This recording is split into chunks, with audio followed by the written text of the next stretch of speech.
जय जगन्नाथ भक्तों, आज हम सुनाएगी आपको जगन्नाथ भगवान की कथा। अगर आपको वीडियो पसंद आए तो लाइक कमेंट सब्सक्राइब जरूर करना, जिससे कि आपको भगवान से जुड़ी वीडियो की नोटिफिकेशन आप तक पहुंच सके। तो चलिए भक्तों, बिना देर किए हम सुनते हैं जगन्नाथ भगवान की रथ यात्रा की विस्तृत कथा।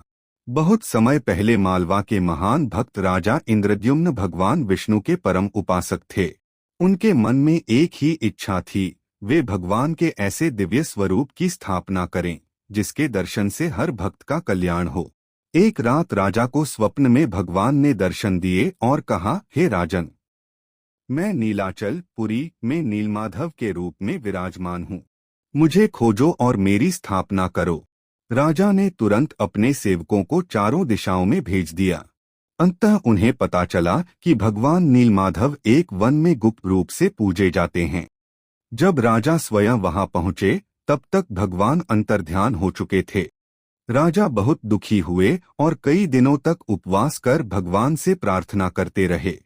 तभी आकाशवाणी हुई, हे राजन, समुद्र तट पर एक दिव्य लकड़ी दारू ब्रह्मा बहकर आएगी, उसी से मेरा नया विग्रह बनवाना।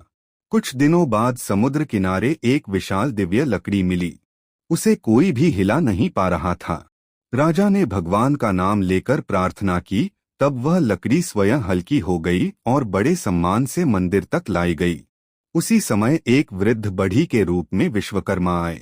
उन्होंने कहा, मैं मूर्तियां बनाऊंगा, लेकिन एक शर्त है, जब तक मेरा काम पूरा न हो जाए कोई भी दरवाजा नहीं खोलेगा।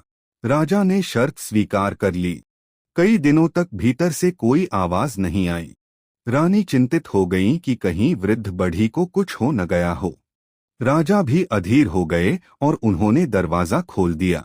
दरवाजा खुलते ही वृद्ध बढ़ी अदृश्य हो गए। वहां भगवान जगन्नाथ, बलभद्र और सुभद्रा की दिव्य मूर्तियां थीं, लेकिन उनके हाथ पैर पूर्ण रूप से नहीं बने थे। राजा को बहुत दुख हुआ। तभी आकाशवाणी हुई, हे राजन, यही मेरा इच्छित स्वरूप है। मैं इस रूप में संसार को यह संदेश देना चाहता हूँ कि मैं रूप, रंग, जाति या बाहरी स्वरूप नहीं, बल्कि भक्त के प्रेम को देखता हूँ। राजा ने उसी दिव्य स्वरूप की स्थापना करवाई।